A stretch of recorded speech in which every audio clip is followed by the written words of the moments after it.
E aí galera, beleza? Bem-vindos ao Vegetal Vermelho.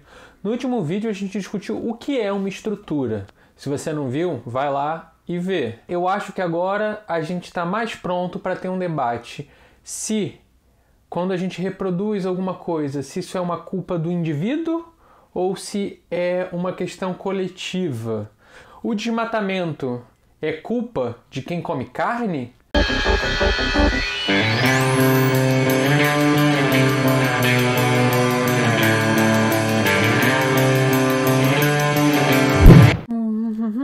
Dentro do movimento vegano, muitas pessoas, em geral os veganos liberais, eles tendem a usar um argumento muito de culpabilização, de individualização, de responsabilização do indivíduo por esses tipos de situações. Então, estão ocorrendo queimadas na Amazônia.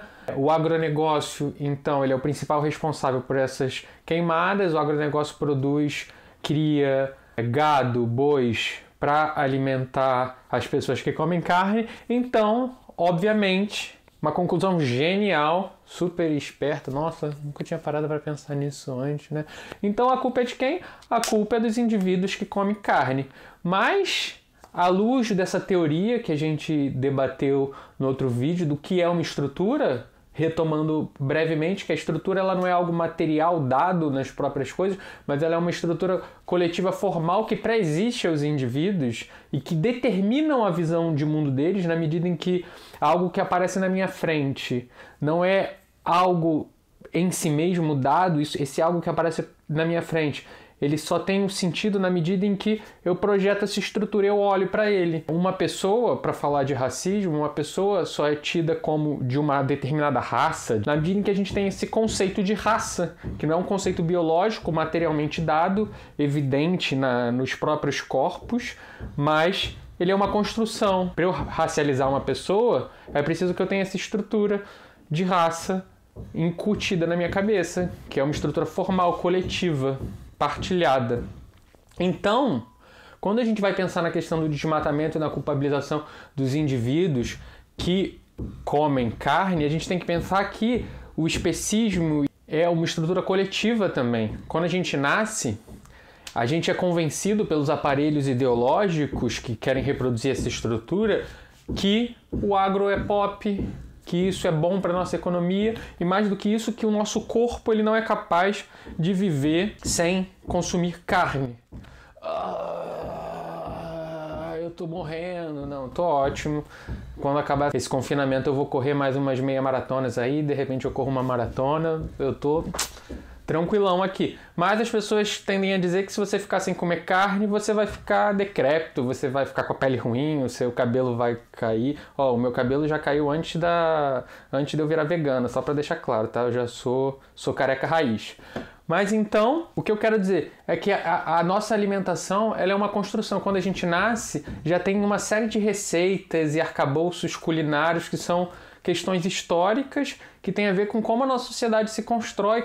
Os responsáveis não são então os indivíduos que estão reproduzindo sem refletir. Na verdade, a questão é a gente pensar mais profundamente, assim, o que funda essa visão de mundo que é a nossa ocidental, que coloca a natureza como algo dado para a gente explorar, que coloca a natureza enquanto mercadoria.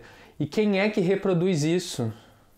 Quem é? Os responsáveis são os donos do agronegócio, são as pessoas que estão efetivamente enriquecendo às custas de propaganda, que estão financiando propaganda para a TV, que estão financiando esse canal que diz que o agro é pop. Então, a gente tem que tentar combater esses males pela raiz, por essa estrutura coletiva que antecede.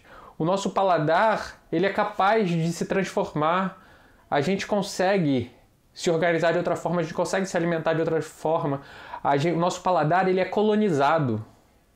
Isso é forte, mas é real. O nosso paladar ele é colonizado por uma série de sabores, excesso de sal, excesso de açúcar, excesso de cafeína. Isso também, para viciar o nosso paladar. Mas, ao mesmo tempo, excesso de gordura que o leite, a carne trazem, que não são alimentos saudáveis.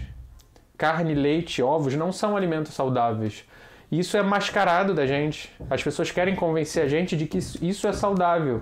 Isso é uma estrutura. Na materialidade desses alimentos, a gente não encontra argumentos para que a gente consuma um leite, a carne vermelha, que é cancerígena, segundo a Organização Mundial da Saúde, os embutidos, então eu não vou nem falar, é comparável ao risco para a saúde e ao cigarro.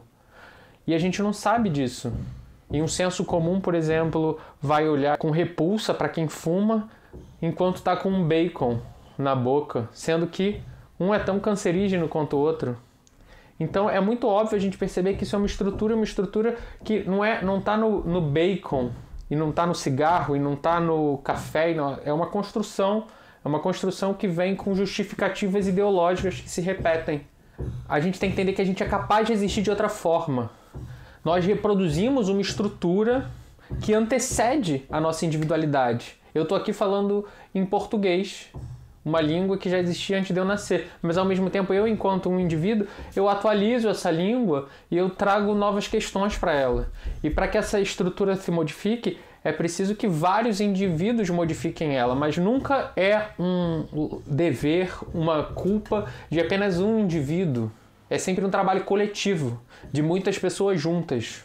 Então é interessante a gente colocar em termos de culpabilização dos indivíduos esse sentimento cristão que não produz nada além de remorso e a busca por algum tipo de liberdade em outro mundo.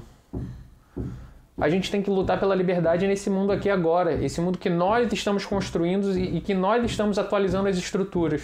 Quando a gente percebe que as estruturas são construções coletivas, a gente se percebe capaz também de transformá-las. A gente dizer que isso são construções coletivas não quer dizer, ai meu Deus, eu sou um indivíduo, eu sou incapaz. Não, porque isso são construções e somos nós que construímos. A gente tem que começar a se olhar enquanto parte de uma coletividade, de uma comunidade.